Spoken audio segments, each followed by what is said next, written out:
안녕하세요. 여러분들의 반도체 멘토 정인호 인사드리겠습니다. 오늘 시간 가온칩스에 대해서 자세히 알아보는 시간 가져보도록 하겠습니다. 2023년 ARM이라는 기업이 미국에 상장됐죠. 그러면서 한 번 더 관심을 받은 가온칩스였는데요. 어떠한 이유 때문에 관심을 받았는지, 어떠한 역할을 수행하고 어떠한 미래가 있는지 오늘 시간 자세히 알아보도록 하겠습니다. 먼저 가온칩스가 하고 있는 일은요, 디자인 하우스입니다. 디자인? 반도체를 어떤 걸 디자인할까? 이런 궁금증을 가지실 수가 있는데요. 이제 반도체 회사는 종합회사, 삼성전자 같은 IDM이 있고요. 뭐 팹리스 회사, 반도체를 설계하고 그 다음에 파운드리, 이걸 양산하는 회사가 보통 있게 됩니다. 그리고 이 팹리스 기업이라든가 이런 데다가 그런 기술력을 제공해주는 IP 기업이 또 있고요. 그러면 이 기업이 팹리스 기업과 파운드리 기업이 만나서 할 때 양쪽만 소통하는 데는 좀 한계가 있을 수 있잖아요. 왜냐하면 파운드리 기업은 대기업인 경우가 또 많고요. 뭐 대만의 TSMC가 대표적이고 현재 우리나라는 삼성전자도 이 부분을 많이 키우려고 하고 있죠. 그러다 보니까 중간에서 이거를 솔루션해주는 기업이 필요합니다. 그중에 가온칩스는 삼성전자의 파운드리 관련해서 핵심적인 역할을 하는 디자인 솔루션 기업이라고 보시면 되고요. 그래서 양쪽을 이어주면서 양쪽의 생산 공정을 더 일정을 조율하고 기술을 조율하고 원활한 양산과 그 다음에 테스트 과정까지 돕는 그런 역할을 한다고 보시면 되겠습니다. 그래서 가온팁스의 매출은 이런 솔루션 제공해주고 양산과 제품 만드는 데서 매출이 대부분 발생을 하고 있고요. 기술 개발 단계에서도 초기 기술 개발 단계에서도 매출이 발생을 합니다. 현재까지는 이 부분의 매출이 제일 큰 상황이고요. NRE를 약자로 이제 기술 개발 단계 매출이라고 뜻하는 단어라고 보시면 되겠습니다. 그 부분의 매출 비중이 상당히 높고 이 부분의 의미가 있는데 이 부분의 의미에 대해서는 뒤에서도 말씀드리도록 하겠습니다. 그리고 차량용 반도체, 오토모티브 매출 비중도 계속 꾸준히 높아지고 있고요. 그다음에 인공지능 관련된 매출 비중 일정 부분 차지하고 있습니다. 특히 이 차량용 반도체 부분은 이제 가온칩스의 주요 고객사, 가온칩스의 주요 고객사는 팹리스 회사들인데요. 팹리스 기업들의 성장과도 맞물려서 그 부분에 대한 실적 증가도 추가적인 걸 기대해 볼 수 있겠습니다. 그러면 이런 가온칩스인데 왜 ARM의 관련주로도 평가가 되었느냐 말씀드리면 ARM의 파트너이기도 합니다. ARM은 대표적인 이제 IP 기업이고 영국 기업으로서 2023년에 미국에 상장이 된 기업이죠. 그리고 팹리스 기업들, 텔레칩스, 넥스트칩, LS세미콘 이런 기업들이 있고 파운드리 기업, 대표적으로는 삼성전자가 있습니다. 이런 기업들 사이에서 가온칩스는 IP 기업으로는 ARM과 파트너십을 맺고 있기 때문에 ARM 관련주로도 계속 부각되고 있는 부분이고요.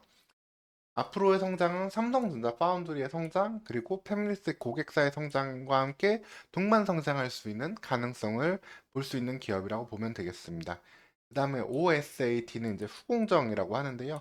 후공정도 이제 많이 외주를 주면서 일을 진행하고 있다 보니까 후공정 기업들과의 협업도 필요한. 그래서 이 네 곳 간의 이 네 곳의 기업들을 연결해 주는 일을 결국에는 가교 역할을 하는 것이 필요한데 그게 바로 가온칩스고 삼성전자 협력사, ARM 협력사, 파트너라고 보시면 되겠습니다. 그러면은 삼성전자 파운드리의 성장에 따라서 어떠한 걸 기대할 수 있는지도 설명드리도록 할게요. 뭐 아직까지는 좀 아쉬운 말이지만 TSMC의 성장세가 여전히 무섭습니다. TSMC 점유율 뭐 2023년 1분기까지만 하더라도 다시 60%에 육박을 하고 있고요. 그러면은 이게 여기서 한 가지 시사점이 나오는데 TSMC도 이런 협력사가 있을 거 아니에요? 디자인 파트너사가. TSMC의 대만 파트너사는 대표적으로 글로벌 유니칩과 AR칩, R칩이 되겠습니다. 근데 해당 기업들은 TSMC 성장과 함께 동방성장을 계속하고 있어요. 보이시죠? 이에 따라서 멀티플도 더 받기 때문에 주가도 더 좋은 부분도 나오고 있고요. 계속해서 다 영향을 받습니다. 삼성전자 같은 경우는 다소 지금 아쉽긴 하지만 이재용 부회장의 TSMC 따라잡기, 이 파운드리에 대한 그 추격 의지는 여전히 굳건하기 때문에 다시 이 부분은 언제든 반등할 수 있는 여지가 있다라고 볼 수 있고요. 이렇게 됨에 따라서 삼성전자의 주요 디자인 하우스 파트너인 카운칩스의 성장 또한 기대해 볼 수 있겠습니다. 그리고 가온칩스의 성장에는 또 한 가지 중요한 부분이 있는데요. 주요 고객사가 텔레칩스랑 넥스칩이 있는데 각각 그 차량용 반도체 관련해 가지고 꽤 우수한 현재 가능성을 보이고 있는 기업들입니다. 그렇게 차량용 이제 인포메이션 칩 관련해서 텔레칩스는 하고 있고 넥스칩은 자율주행 관련해서 하고 있다고 보시면 됐습니다. 이 기업들의 매출을 증가함에 따라서 가온칩스의 매출도 증가할 수 있고 그 부분은 어느 쪽에 또 기여가 되냐면은 보통 이제 가온칩스의 매출은 두 가지로 구분이 됩니다. 이런 개발 단계의 매출과 그다음에 양산 단계의 매출. 아무래도 양산화되는 게 매출의 양이라든가 그다음에 오랜 기간 더 안정적인 매출을 뽑아낼 수 있겠죠.